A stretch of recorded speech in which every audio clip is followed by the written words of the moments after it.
अस्सलाम वालेकुम नाजरीन, आप देख रहे हैं आईएनएन चैनल। मैं हूं शेख अहमद अली। आज की ख़ास बात में हम देखेंगे कई अहम कौमी और बैनुल अक़वामी ख़बरें। मुल्क में 2018 से 2022 के दौरान 200 शेरों का इजाफा हुआ है। प्रोजेक्ट टाइगर के 50 साल पूरे होने पर कर्नाटका के मैसूर पहुंचे पीएम नरेंद्र मोदी ने बताया कि मुल्क में शेरों की आबादी 3167 हो गई है। 2018 में ये तादाद 2967 थी। इससे पहले मोदी इतवार की सुबह 8:30 बजे बांदीपुर टाइगर रिजर्व पहुंचे। T shirt, trouser, jacket, hat, black चश्मे और कैमरे के साथ वो नए लुक में नजर आए। पीएम ने बांदीपुर टाइगर रिजर्व में खुली जीप में करीब 20 किलोमीटर लंबी जंगल सफारी की। इसके बाद उन्होंने कर्नाटका सरहद से लगे मुदुमलाई नेशनल पार्क में थेप्पाकड्डू एलिफेंट पार्क पहुंचकर हाथियों को गन्ने खिलाए। यह वही नेशनल पार्क है जहां Oscar winning short documentary the elephant whisperer shoot हुई थी। पीएम फिल्म में नजर आए हाथी रघु और उसे पालने वाले बोमन और बेली से भी मिले।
वज़ीर-ए-आज़म नरेंद्र मोदी इतवार की शाम दिल्ली के सैक्रेड हार्ट चर्च पहुंचे।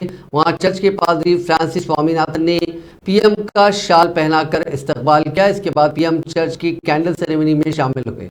यहां पीएम ने कैंडल जलाई और मुल्क में अमन और खुशहाली के लिए दुआ की। इसके बाद पीएम ने चर्च के अहाते में एक पौधा लगाया। पीएम के चर्च विजिट करने के बाद बिशप अनिल कुटो ने कहा कि पहली बार किसी वज़ीर आज़म ने इस चर्च का दौरा किया है। हमारे लिए यह खुशी का मौका था। उन्होंने मोमबत्ती जलाकर पूजा की। हमने पीएम को ईसा की मूर्ति तोहफे में दी। इंडियन नेशनल कांग्रेस के ट्विटर हैंडल पर आज राहुल गांधी का एक और वीडियो ट्वीट किया गया। हालांकि इसका कैप्शन बहुत छोटा, एक ही लाइन का लिखा गया कि ये रिश्ता पुराना है, लेकिन इसमें वजीर आजम नरेंद्र मोदी और कारोबारी अदानी को लेकर काफी खुलासे किए गए हैं। इस वीडियो के जरिए बताया गया है कि नरेंद्र मोदी और अदानी के बीच ताल्लुकात बहुत पुराने हैं, जो कि उस वक्त से जब वजीर आजम नरेंद्र मोदी गुजरात के वजीर आला हुआ करते थे। रिश्ता नया नहीं है।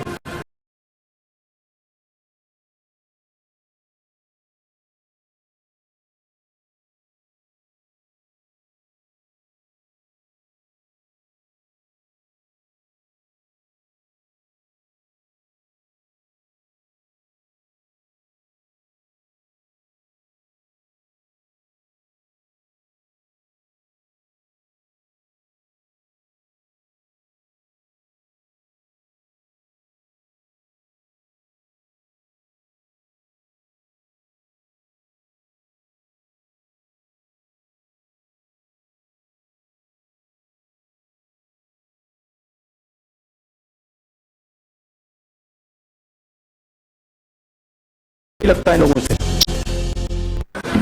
रिश्ता नया नहीं है, रिश्ता पुराना है।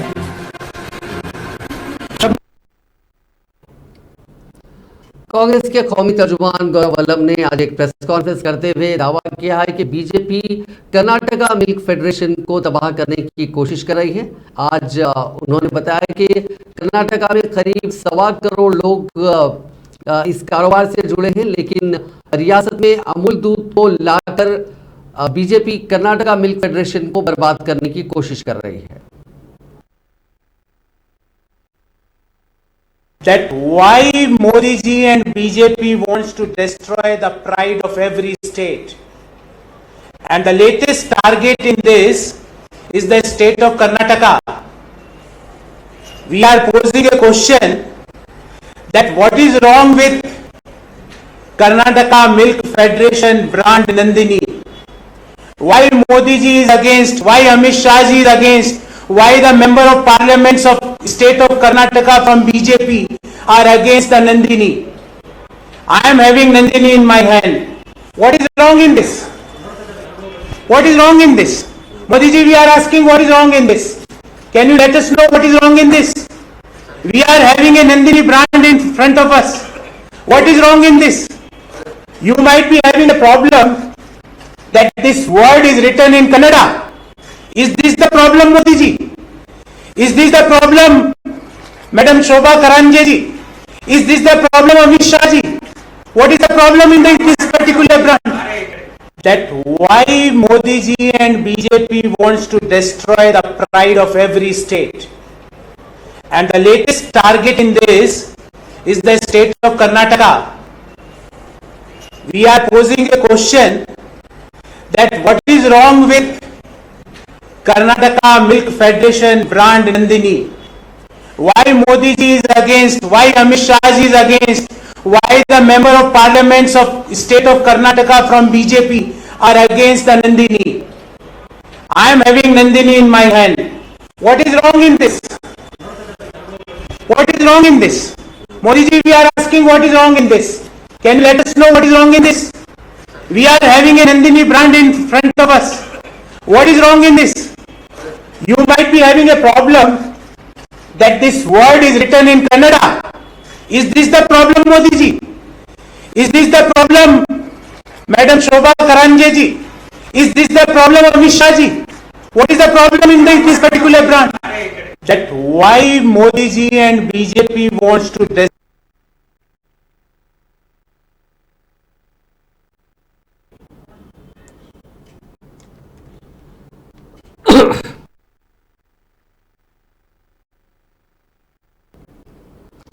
साबिक मरकजी वजीर और कांग्रेस लीडर शशि थरूर ने इतवार को कहा कि कर्नाटका के लोगों को 40% कमीशन वाली हुकूमत नहीं बल्कि 100% पुरअज़्म हुकूमत की जरूरत है। आज एक प्रेस कॉन्फ्रेंस से खिताब करते हुए शशि थरूर ने दावा किया कि कांग्रेस पार्टी कर्नाटका असेंबली इंतखाबात जीत रही है। उन्होंने कहा कि बदकिस्मती से कर्नाटका में 4 साल से ज्यादा खराब हुक्मरानी वाली हुकूमत थी और लोगों की ज़रूरियात पूरी नहीं हो रही थी। बेंगलुरु का इंफ्रास्ट्रक्चर जो कभी हिंदुस्तान का फख्र था, आज बीजेपी की वजह से शर्मिंदगी का बाइस बन चुका है।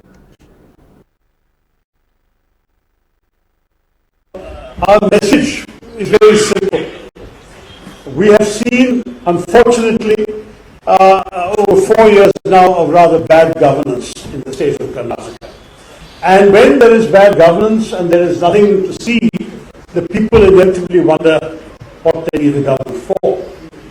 There are essential needs of the people that are not being met, and the Congress Party has already come out with a number of very specific pledges to fulfill those needs.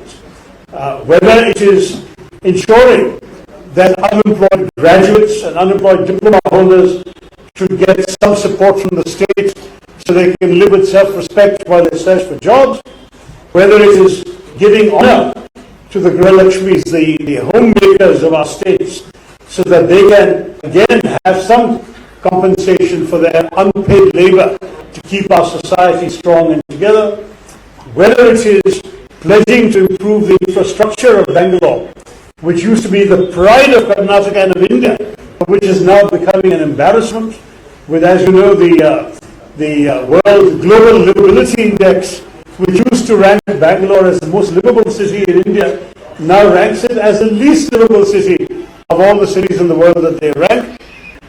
Similarly, the TomTom Traffic Index says that we are the most congested city in Bangalore of all the cities.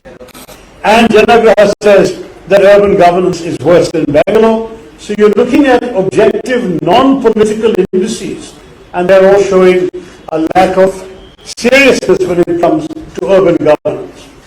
So whether it's state level governance, whether it's urban level governance, we feel that there are serious deficiencies.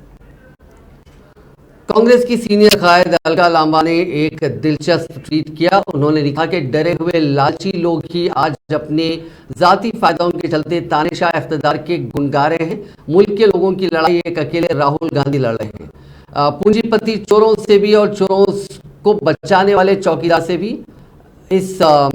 इसके साथ ही उन्होंने NCP कायद शरद पवार और गौतम अडानी की तस्वीर भी share की। इस बयान को लेकर बीजेपी ने पूछा कि क्या यह बयान कांग्रेस का है, तो अलका लांबा ने सफाई दी।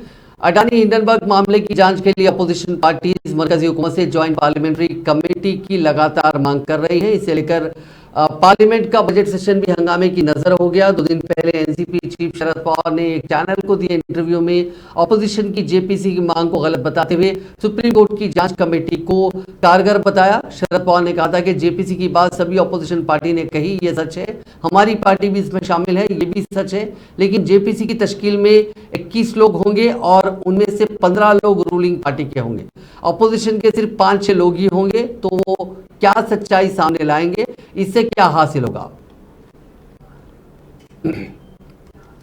राजस्थान में सचिन पायलट ने एक बार फिर अपनी ही पार्टी की हुकूमत पर सवाल खड़े कर दिए हैं। पायलट ने इतवार को प्रेस कॉन्फ्रेंस बुलाई। उन्होंने कहा कि मैंने वज़ीर आला अशोक गहलोत से साबिक वज़ीर आला वसुंधरा राजे के खिलाफ शिकायत की थी, लेकिन गहलोत ने कोई एक्शन नहीं लिया। पायलट इसकी मुखालिफत में 11 अप्रैल को जयपुर में शहीद स्मारक पर एक दिन की भूख हड़ताल करेंगे। जानते हैं, इसी को देखते हुए, क्योंकि 11 अप्रैल को महान समाज सुधारक लगभग 200 साल पहले जन्मे ज्योतिबा फूले जी की जयंती है, इसलिए मैं 11 अप्रैल को राजस्थान में शहीद स्मारक के ऊपर एक दिन का अनशन करूंगा, इस बात को दोबारा रखने के लिए कि करप्शन को लेकर हमारी सरकार जो कहती है हम कर दिखाएंगे। और एक दिन का अनशन 11 अप्रैल को मैं रखूंगा शहीद स्मारक पर। इस बारे में मैंने जिला प्रशासन को सूचित कर दिया है। अनशन करप्शन के खिलाफ कार्रवाई करने को रखा जाएगा। अब तक जो हम नहीं कर सके 4.25 साल में, उसको करने के लिए, ताकि मैं फिर कहना चाहता हूं, जनता जनार्दन है और हर पार्टी को अपनी बात पर विश्वास कायम कराने के लिए प्रमाण देना जरूरी है। तो इसी को जानते हैं, इसी को म्युनिसिपल कॉरपोरेशन ऑफ दिल्ली यानी एमसीडी मेयर का इंतखाब 26 अप्रैल को होगा। आम आदमी पार्टी के कायद सौरभ भारद्वाज ने बताया कि दिल्ली की मेयर शैली ओबराय ने इलेक्शन के लिए ये तारीख तय की है। दिल्ली में म्युनिसिपल इलेक्शन 4 दिसंबर को हुए थे और रिजल्ट 7 दिसंबर को डिक्लेयर किए गए थे। आम आदमी पार्टी ने 250 में से 134 सीटें जीती थी। आम आदमी पार्टी की लीडर शैली ओबराय 22 फरवरी को मेयर चुनी गई थी। उन्होंने 31 मार्च को मेयर के ओहदे पर अपना 38 दिन का टर्म पूरा कर लिया। कवायद के मुताबिक इलेक्शन का अमल 30 अप्रैल से पहले पूरा करना होगा। सौरभ ने कहा कि मुझे उम्मीद है कि अगर एलजी ऑफिस ने भी कवायद पर अमल किया तो इंतखाबात पुरअमन तरीके से मुकम्मल हो जाएंगे।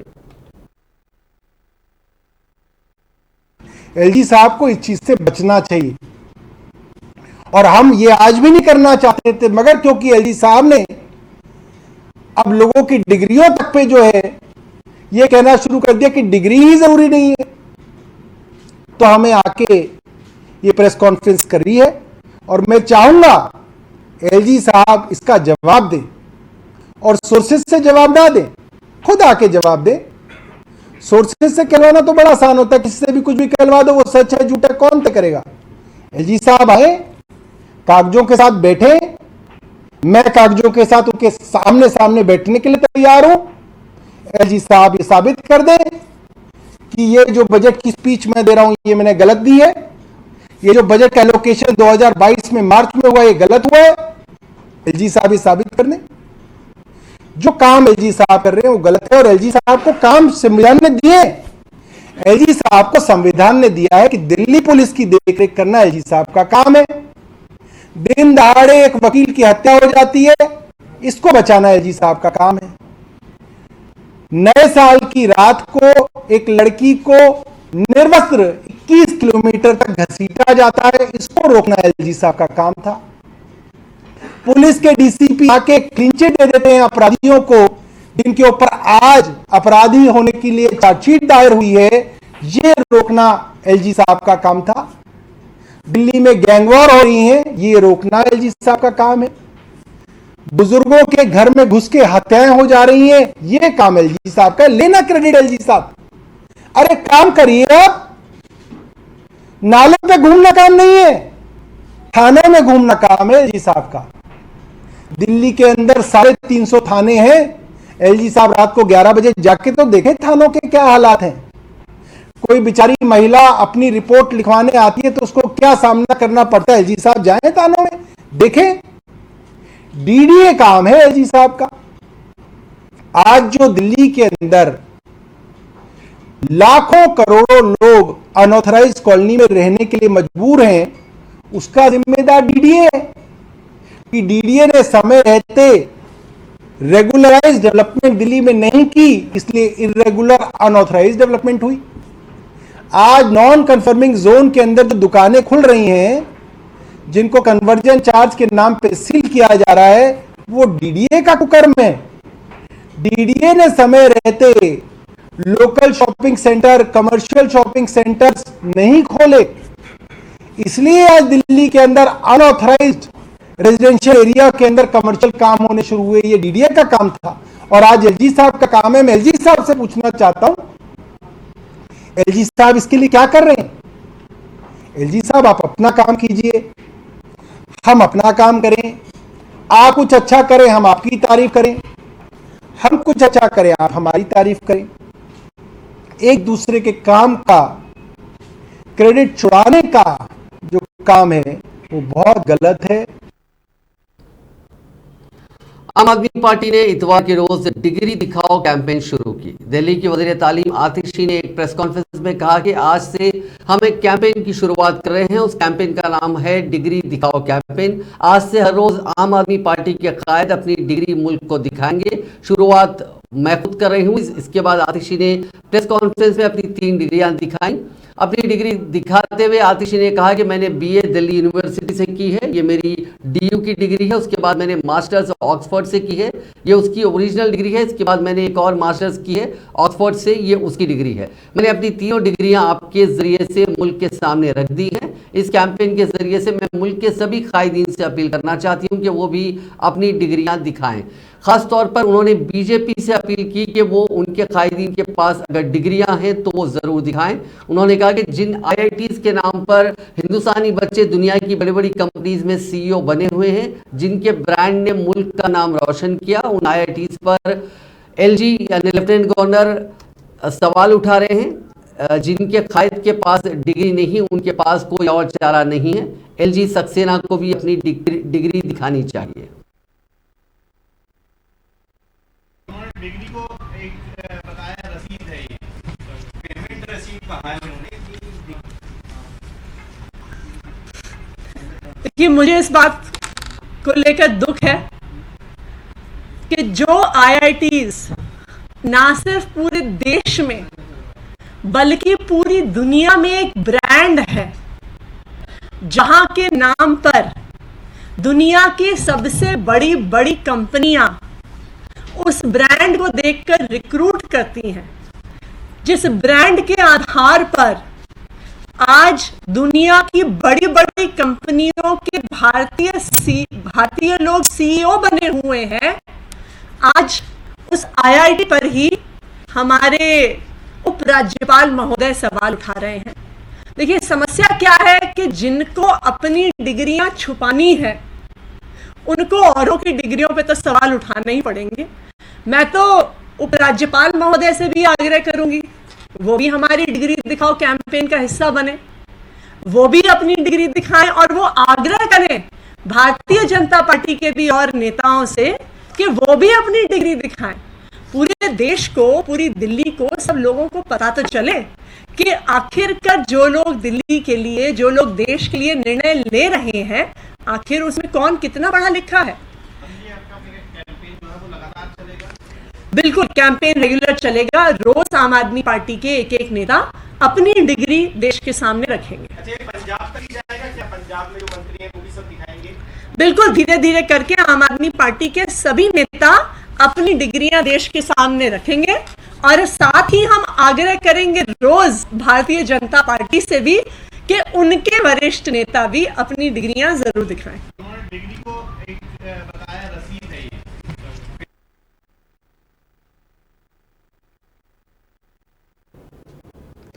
ओमकारेश्वर तीर्थ में इतवार की सुबह 9 बजे नर्मदा नदी में नहाने गए 20 से ज़्यादा अकीदतमंद लहरों में फंस गए। उन्होंने नदी के बीच में एक चट्टान को पकड़ लिया था। ये सब देख नाव वाले बोट लेकर नदी में उनके पास पहुंचे और लाइफ जैकेट पहनाकर रस्सी के सहारे महज 15 से 20 मिनट में ही उन्हें बाहर निकाल लिया।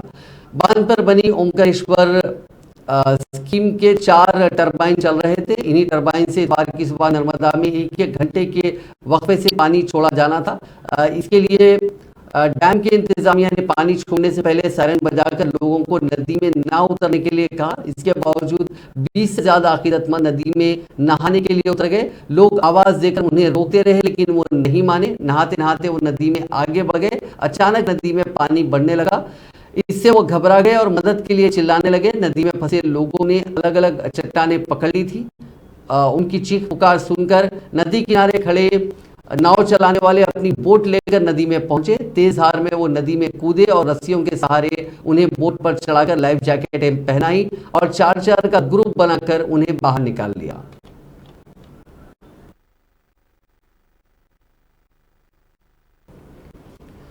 छत्तीसगढ़ के सुकमा जिले में आज पुलिस और नक्सलियों के दरमियान तसादुम में 4 से ज्यादा मोहिस्टों के जख्मी होने की इतला है। इलाके में तलाशी ली जा रही है। सुकमा के पुलिस सुपरिंटेंडेंट सुनील शर्मा ने बताया कि पोलमपल्ली पुलिस स्टेशन के तहत पालमडुकू गांव में कल हफ्तावारी बाजार था। 3 ताजिर अपनी मोटरसाइकिल पर शाम गिर गए अपने गांव डोरनपाल के लिए रवाना हुए। रास्ते में मोहिस्टों ने उन 3 खुर्दा ताजिरों को रोका और उनकी पिटाई की। लड़ाई इतनी ज्यादा हुई कि एक ताजिर प्रदीप बघेल की मौके पर ही मौत हो गई और प्रधान सनानी गोपाल बघेल नामी 2 लोग जख्मी हो गए। इन दोनों को इलाज के लिए डोरनपाल प्राइमरी हेल्थ सेंटर में दाखिल कराया गया, जिनका इलाज जारी है। शर्मा ने बताया कि इसी सिलसिले में स्पेशल टास्क फोर्स और जिले की पुलिस रिजर्व की एक टीम को आज सुबह भेजी थाना इलाके से मोहिस्टों की तलाश में रवाना किया गया। जैसे ही पार्टी पालमगुड़ा के करीब पहुंची, घात लगाए हुए मोहिस्टों ने पुलिस पर गोली चला दी। आधे घंटे तक दोनों तरफ से फायरिंग होती रही। चाय बखों पर बड़ी मिकदार में खून के धब्बे नजर आए, जिससे मालूम हुआ कि 3 से 4 मोहिस्टों के जख्मी होने का इम्कान जाहिर किया जा रहा है। हरियाणा के हिसार में साबिक वज़ीर आला भूपेंद्र सिंह हुड्डा के काफिले का एक्सीडेंट हो गया। उनकी कार के सामने अचानक नीलगाय का झुंड आ गया, जिससे उनकी गाड़ी आगे से बुरी तरह से तबाह हो गई। कार के एयर बैग भी खुल गए, जिस वजह से भूपेंद्र सिंह हुड्डा बाल बाल बच गए। हादसा गांव मतलौड़ा के पास पेश आया। उस वक्त वो बनभौरी के मंदिर में माथा टेक कर वापस आ रहे थे। बाद में उन्हें दूसरी गाड़ी से आगे के लिए रवाना किया गया। वज़ीर आला मनोहर लाल ने भूपेंद्र सिंह हुड्डा को फोन कर उनका हालचाल जाना। वहीं हुड्डा ने कहा कि ईश्वर की मेहरबानी से आप लोगों की नेक तमन्नाओं से मैं और मेरा स्टाफ महफूज है। मैं आगे के सभी तयशुदा प्रोग्राम में शामिल होऊंगा। तमिलनाडु के सीएम एम के स्टालिन ने मरकजी वजीर दाखिला अमित शाह को एक चिट्ठी लिखी। उन्होंने सेंट्रल रिजर्व पुलिस फोर्स की भर्ती में रिक्रूटमेंट एग्जाम में तमिल को जबान के तौर पर जोड़ने की मांग की। एक स्टेटमेंट में तमिलनाडु हुकूमत ने इतवार को इस बात की तस्दीक की। स्टालिन ने चिट्ठी में लिखा कि सीआरपीएफ की रिटन एग्जाम के लिए नोटिफिकेशन जारी हुआ है, जिसके मुताबिक सिर्फ हिंदी और इंग्लिश में ही इम्तिहान दिया जा सकता है। उन्होंने बताया कि सीआरपीएफ के जुमला 9,212 ओहदों में से 579 ओहदों के लिए तमिलनाडु के 12 सेंटर्स पर इम्तिहान होना है। तमिलनाडु के एस्पिरेंट्स अपनी मदर टंग में इम्तिहान नहीं दे पाएंगे। गुजरात की डायमंड और टेक्सटाइल सिटी सूरत में G20 के तहत इतवार के रोज साड़ी वॉकथॉन का इनेकाद अमल में लाया गया। फिट रहने और खवातीन वुमेन एम्पावरमेंट के बारे में अवेयरनेस बढ़ाने को लेकर खवातीन में 15,000 से ज्यादा खवातीन ने साड़ी वॉकथॉन में हिस्सा लिया। हेल्थ फॉर ऑल की थीम के तहत साड़ी वॉकथॉन का इनेकाद सूरत म्युनिसिपल कॉर्पोरेशन और सूरत स्मार्ट सिटी डेवलपमेंट लिमिटेड की जानिब से मुश्तरका तौर पर किया गया। इसमें मुल्क भर की रियासतों की खवातीन शामिल हुई। गुजरात में पढ़ने आई बैरूनी लड़कियों ने भी इस मुकाबले में हिस्सा लिया। इस प्रोग्राम के दौरान गुजराती गानों पर डांस और गरबा भी किया गया।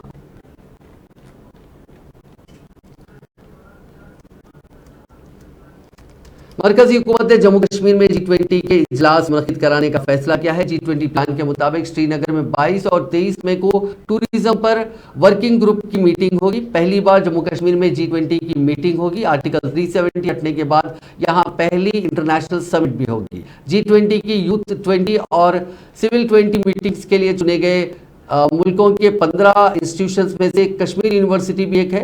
KU में C20 की वर्किंग ग्रुप की मीटिंग पहले ही हो चुकी है।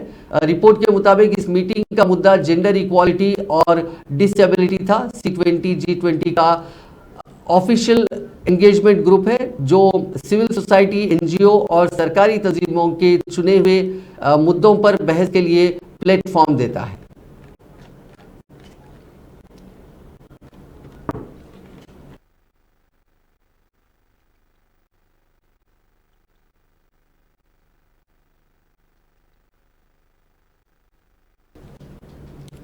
इस्लामी ताउन तंजीम ने अल-अक़दस शरीफ के तशख़्ख़ुस को मिटाने के लिए इसराइल की तमाम गाज़िबाना पॉलिसियों को यकसर मुस्तरद कर दिया। OIC ने इसराइली गाज़िबाना पॉलिसियों की मजम्मत करते हुए वाज़े किया कि अल-अक़दस मकबूजा फ़लस्तीनी सरजमीन का अटूट हिस्सा है और फ़लस्तीनी रियासत का दारुल हुकूमत है। मस्जिद अक़सा अपने पूरे हिस्से के साथ सिर्फ मुसलमानों की खालिस इबादतगाह है। एक रिपोर्ट के मुताबिक ये बात OIC की ओपन एंड एग्जीक्यूटिव कमेटी के गैर मामूली इजलास के दौरान की गई है। हफ्ते के रोज जिद्दा में यह इजलास मस्जिद अक़सा पर इसराइली हमलों के तनाजुर में किया गया था। इजलास से अपने खिताब में तंजीम के सेक्रेटरी जनरल हुसैन इब्राहिम ताहा ने मस्जिद अक़सा में पेश आने वाले वाक़यात के बारे में तंजीम के मौक़िफ़ का आदा किया और कहा कि यह इजलास एक ऐसे वक्त में हो रहा है जब अल-अक़दस शरीफ की सूरत हाल अबतर होती जा रही है।